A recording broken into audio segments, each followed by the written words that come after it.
Welcome to the What to Read Next podcast. In this podcast, host Lori and me will share a few book recommendations on what you should read next. If you have a passion for books, then join us for this fun bookish episode. Happy Tuesday, everyone. I am so happy to have you back. So today I just want to do an impromptu bonus episode where I'm chatting what I've been reading lately, how I got through my reading slump, and a little bit of what I've been doing.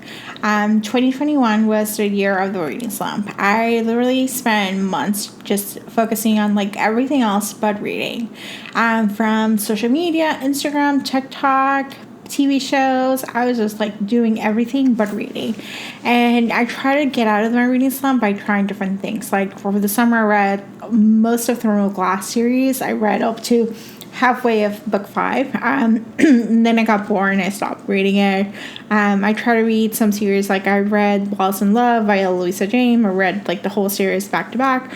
And it was great. And then I read a couple of historical romances because I was like enjoying. But I realized something that was like what was bugging me is like I actually, for some reason, I was like trying to make reading happen, and it was just like not the right thing for me at the time. Most of the year has been about like staying in Chicago, being in COVID, then trying to move over the summer in Chicago, move out of Chicago, and then settling into Florida, which is like a whole different ball game. Like I actually, I'm in Tampa right now, and I need a car. So because supply chain issues, it's getting a car is a little more expensive and it's a little more difficult. And so I am like, that's going to be a 2021 project, is to get a car. But in some other ways, it's been great to move to a warm weather where it's just nice 80-degree weather all year round, and it's just nice. And so it's been a good time. But once I moved to Tampa, I realized I just needed to do something back to get back into sync. So one thing I did was to stop reading romance for a while. And hear me out. If you're reading romances and you're not getting into it, just take a break from it. Like, you have permission to take a break from it. And so one thing I started reading were thrillers. Like, I read, I think about a few of them, like popular thrillers that were still like over the summer that I just like read them like now, a few months later. And then I read like some like books that are not marketed as romance, but they have some romantic elements, and I was like, I really loved them. Some of the books I read was The Last Thing He Said by Laura Day, which was fun. It was like a popcorn thriller. That's what I would call like, popular thrillers. There's just like a little popcorn thing. I did read 7 Days in June, which was by Tia Williams, which was great, and I loved it. And then I just did, I tried to do some holiday romance in October, and then I got burned out by that. I read, I have to do holiday, I'll post the holiday stuff in the show notes of a couple holiday books that I read. And then after that, I started reading 2022 titles because I was like, well, maybe I'll go ahead. And I did a few of them. A few of them were 5 stars, and a few of them were okay. The 5 stars are The Roughest Draft, that comes out in January. Weather Girl, that comes out in January. Lucy Checks In, which comes out in August. I didn't realize it was coming so late. And then I have like quite a few arcs that I get to read and let you know if they're good or bad. I'll try to do more episodes like this where I'll tell you if you want to pick them or skip them. And Made in My Hand by Lauren Lane, that comes out in January too. And those were great romances. And then what happens is I got burned out by that. And I'm like such a mood reader. So I think by chance I decided to read a Mafia Romance that I saw on TikTok. It's Sweet Temptation by Cora Riley. I read half of it a few weeks ago, and I was like, oh, I just put it down because I wasn't feeling it.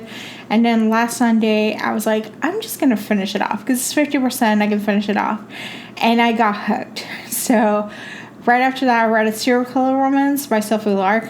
There is no evil and there is no devil. It's a duet, but doesn't live in a cliffhanger. It's available in KU, and I absolutely loved it. It was like it by the most of the feeling of thriller, but at the same time reading romance. Like there's some romantic elements with it, but it's just like it was like fast moving, plot driven, like just move.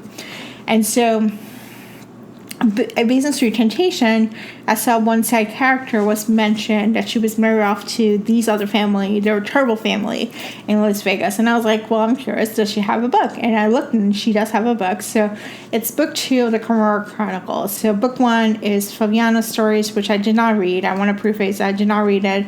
I got the gist after reading the other books in the series. I was like, okay, it's fine. So book 2 is the secondary character from Sweet Temptation, from that family, Moth family, who gets married off to the Moth family in Vegas. And she gets married to a sociopath. He doesn't have any emotions, and he likes to torture her, but he protects her, like, from the get-go. Like, she had some terrible things happen to her, the family, and he kills for her on the wedding night. And it starts with a bang, and it ends like that way. So I read that book. Then I read second book. I listened to it while I was work. And the second book is the hero basically kidnaps a heroine on her wedding day and keeps as a captive romance. I didn't realize that's like a big trope in Mafia Romances. Book 4 follows back the couple from book 2 and tells you events that are happening with the family, so it keeps the story going. Book 5 is basically my least favorite one. It was like 2 stars. Basically, like, the hero was like cheating on the heroine for 60% of the book. So, and then, like, it just didn't make sense. So it was just like, I did not like that story. But I love book 6. So book 6 is the baby of the story, and he discovers that he connects with Bradva Princess, which is the Russian mafia. She comes to his territory. They're racers. They like to do driving races. And so she decided to join that race camp and all those different things. And so he's attracted to her, and they know that she's a princess, a Russian princess, and so they let her do it, and they were like, okay, we can work it out. But they were like, there's a forbidden romance, so like, they can, because they're feuding families at the end of the day, like how they're going to be together, how they're going to work it out. That book has a lot of trigger warnings, so for sexual assault and abuse and stuff like that. And it's gory. It is gory. There's torture, there's stuff, but it's just so good. So I read all 5 books in a week. And then I read the second part of the serial killer romance on Saturday. And then Sunday I read Stolen Hair, which is another captive romance by Sophie Lark. That's her Chicago mob business. And that one, he captures the baby daughter of the Irish mafia. He's the Polish mafia, and he captures her. And she's a dancer, but she's not prepared. She's not involved in the mafia romance.